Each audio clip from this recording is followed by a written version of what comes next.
Hello guys, welcome to civil Mantra YouTube channel. तो आज हम पढ़ने जा रहे हैं अपनी यूनिट 5 का पार्ट 3 जिसमें हम कवर करने वाले हैं दो मोस्ट इंपॉर्टेंट टॉपिक इस यूनिट के, जो कि है MOA एंड AOA।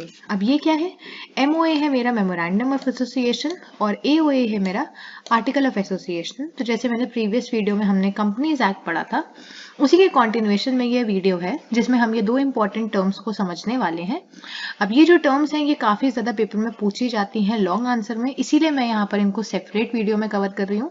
तो आई होप कि आप लोगों को समझ में आएगा। ठीक है, तो शुरू करते हैं हमारा पहला टॉपिक जो कि है MOA, जिसका मतलब है मेमोरेंडम ऑफ एसोसिएशन। ठीक है, सो अ मेमोरेंडम ऑफ एसोसिएशन, जिसको हम लोग शॉर्ट फॉर्म में MOA भी बोलते हैं, represents the charter of the company. इसका क्या मतलब है charter of the company? So basically it is the legal document prepared during the formation and registration process of a company to define its relationship with shareholders and it specifies the objective for which the company has been formed.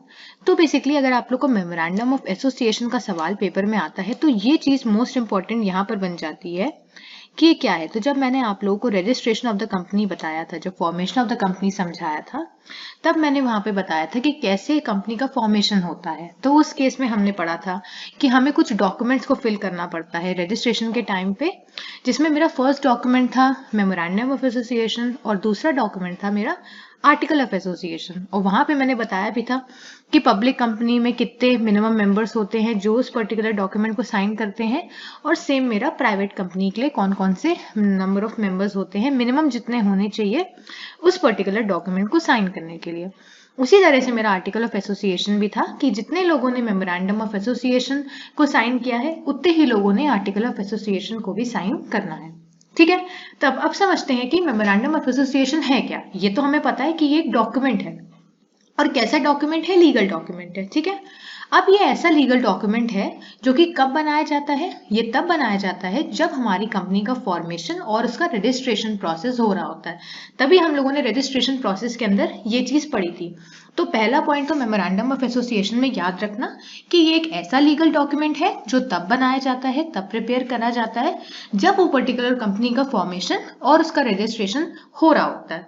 अब इसको बनाने का purpose क्या है? हम memorandum of association को बना क्यों रहे हैं? हम इस मेमोरेंडम को इसीलिए बना रहे हैं ताकि हम स्पेसिफाई कर सकें, हम बता सकें कि इस कंपनी को सेटअप करने के पीछे हमारा मोटिव क्या है, हमारा एम क्या है, साथ ही साथ हमारी कंपनी का क्या रिलेशनशिप होगा उन शेयर होल्डर्स के साथ जिन्होंने हमारी कंपनी के शेयर्स को खरीदा है। ठीक है, तो क्या हमने समझा? हमने समझा कि एक लीगल डॉक्यूमेंट है जो कब बनता है? जो तब बनता है जब हमारी कंपनी का फॉर्मेशन और उसका रजिस्ट्रेशन हो रहा होता है। और ये जो डॉक्यूमेंट है ये बताता है कि हमारी कंपनी का ऑब्जेक्टिव क्या है इस कंपनी को फॉर्म करने का, साथ ही साथ हमारी कंपनी की क्या रिलेशनशिप होगी शेयर होल्डर्स के साथ। ठीक, उसके बाद है the company can undertake only those activities that are mentioned in the memorandum of association. और जो चीजें इस लीगल डॉक्यूमेंट के अंदर मेंशन होंगी, कंपनी से उन एक्टिविटीज को ही कर सकती है, उसके अलावा वो कुछ नहीं कर सकती है। As such, the MOA lays down the boundary beyond which the actions of the company cannot go. तो अब ये MOA क्या करती है? जो MOA है वो एक बेसिकली बाउंड्री क्रिएट कर देती है कंपनीज के लिए। इस बाउंड्री के बियॉन्ड कंपनीज नहीं जा सकती हैं। वो ऑब्लाइजेटरी हो जाता है कंपनीज के लिए इस एसोसिएशन के अंदर जो भी चीजें मेंशन है उनको फॉलो करना। आप इस बाउंड्री के बियॉन्ड नहीं जा सकते हो। ठीक है, तो एक बाउंड्री को फॉर्मेशन करना MOA का काम है।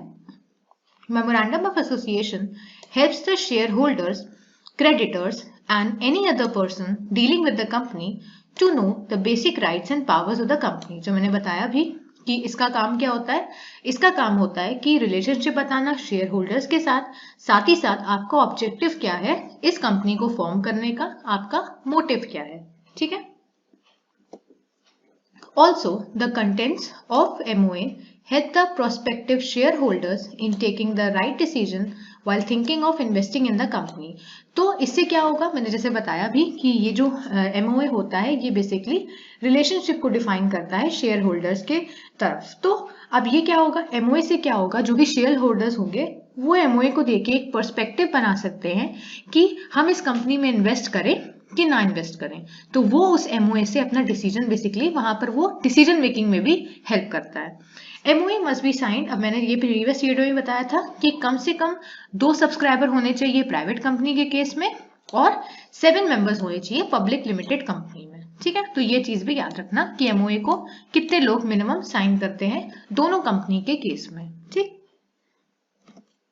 अब आता है कि मेमोरेंडम ऑफ एसोसिएशन हमने समझ लिया कि एक लीगल डॉक्यूमेंट है।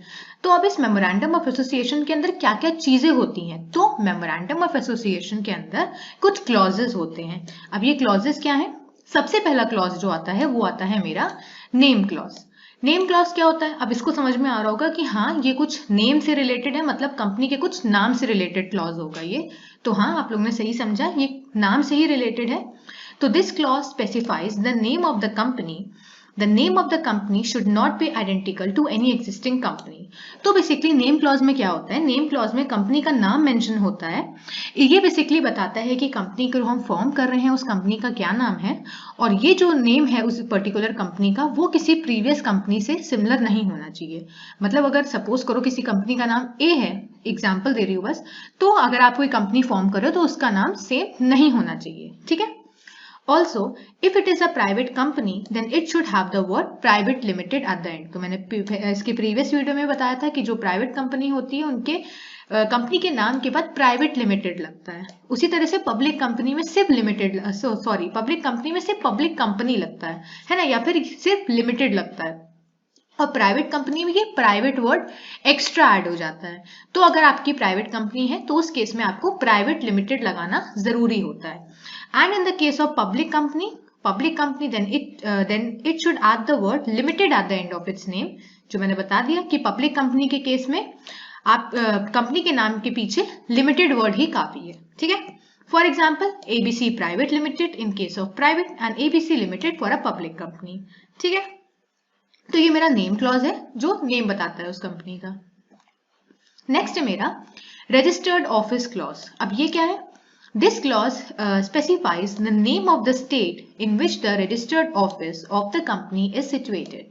तो बेसिकली ये जो मेरा रजिस्टर्ड ऑफिस क्लॉज है ये क्या बताता है? ये बताता है कि जो भी पर्टिकुलर आपका ऑफिस है वो किस स्टेट में लोकेटेड है, उस स्टेट का बेसिकली नाम, जैसे उत्तर प्रदेश हो गया या कहीं पर भी आपका जो भी आपका ऑफिस सिचुएटेड होगा उस स्टेट का नाम इस क्लॉज के अंदर मेंशन होगा।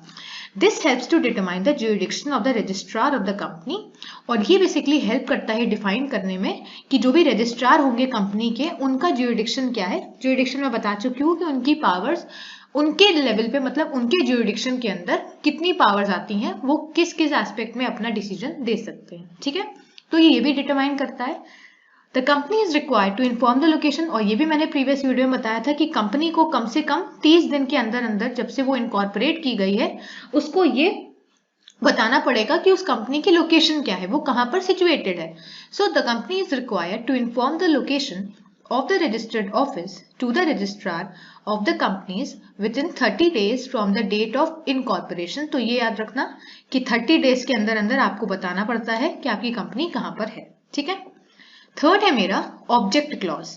ऑब्जेक्ट क्लॉज में क्या है? तो बेसिकली ऑब्जेक्ट, क्योंकि यहाँ पर ऑब्जेक्ट आ गया तो बेसिकली ये ऑब्जेक्टिव बताता है। जैसे मैंने बताया था ना कि MOA के अंदर क्या है, ऑब्जेक्ट बताएगा कि आपका ऑब्जेक्टिव क्या है इस कंपनी को फॉर्म करने का। तो वो बेसिकली इस क्लॉज में मेंशन होता है कि कंपनी बेसिकली बनाई क्यों गई है, जो भी फाउंडर्स थे जिन्होंने कंपनी बनाई है उनका मोटिव क्या था, उनका ऑब्जेक्टिव क्या था। So this clause states that the objective with which the company is formed, the objective can be further divided into following 3 subcategories। तो यहाँ पर ऑब्जेक्टिव मेंशन है और ये ऑब्जेक्टिव 3 सब कैटेगरीज में मेंशन होते हैं। अब ये सब कैटेगरीज क्या है? सबसे पहले मेन ऑब्जेक्टिव, कि हमारा बिजनेस खोलने का हमारा मेन पर्पस क्या था। So it states the main business of the company, कि कंपनी के अंदर किस चीज का बिजनेस हो रहा है। किसी भी चीज का बिजनेस हो सकता है, कपड़े से रिलेटेड या फिर फूड आइटम या कुछ भी, किसी भी तरह का बिजनेस हो सकता है। तो उस कंपनी का बिजनेस क्या है उसको मेंशन करने के लिए हम इस मेन ऑब्जेक्टिव का यूज करते हैं। नेक्स्ट है मेरा इंसिडेंटल ऑब्जेक्टिव। ये क्या है? So these are the objective ancillary to the attainment of main objects of the company। तो जो मेन ऑब्जेक्ट की अटेनमेंट के लिए चीजें जरूरत पड़ेंगी वो हमारी इंसिडेंटल ऑब्जेक्टिव में इंक्लूड की जाएंगी। ठीक है, और कोई अदर ऑब्जेक्टिव जो इन दोनों ऑब्जेक्टिव के अलावा कंपनी को मतलब बेसिकली अचीव करना होगा, वो सारे ऑब्जेक्टिव मेरे अदर ऑब्जेक्टिव में मेंशन होंगे कि any other object which the company may pursue. ठीक है, तो ये मेरे 3 तरह के ऑब्जेक्टिव हो गए, ठीक है। नेक्स्ट है मेरा liability clause. So it states the liability of the members of the company. जैसे मैंने आप लोग को इस वीडियो के इस यूनिट के पहले वाले वीडियो में बताया था कि अनलिमिटेड लाइबिलिटी, लिमिटेड लाइबिलिटी क्या होता है सोल ट्रेडर्स में और पार्टनरशिप में। वही चीज यहाँ पर है कि in case of an unlimited company the liability of the members is unlimited, whereas in case of a company limited by shares, the liability of the members is restricted by the amount unpaid on their share. For a company limited by guarantee, the liability of the members is restricted by the amount each member has agreed to contribute. तो basically यहाँ पर जो liability का concept है, जो हम company की, अब ये लाइबिलिटी का जो भी समझ में आ रहा है, ये हम लोग शेयर्स जब पढ़ेंगे वो आप लोग को ज्यादा अच्छे समझ में आएगा जब हम लोग शेयर का टॉपिक पढ़ेंगे। ये भी हमारे कोर्स में है, लेकिन अभी के लिए समझ लो कि अगर अनलिमिटेड कंपनी की अगर हम बात करें तो जो भी मेंबर्स होंगे कंपनी में इन्वॉल्व उनकी लाइबिलिटी अनलिमिटेड होगी। लेकिन अगर हम किसी लिमिटेड कंपनी की बात करें जिसका जो भी प्रॉफिट है, जो भी शेयर्स है वो लिमिटेड है, उस केस में जो लाइबिलिटी होगी वो वहां पर रिस्ट्रिक्टेड की जाएगी। और वहां पर रिस्ट्रिक्शन कैसे लगेगा?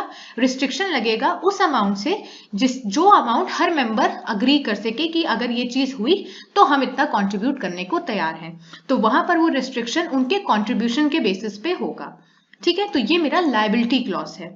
नेक्स्ट आता है मेरा capital clause. So this clause details the maximum capital that a company can raise, which is also called the authorized or nominal capital of the company.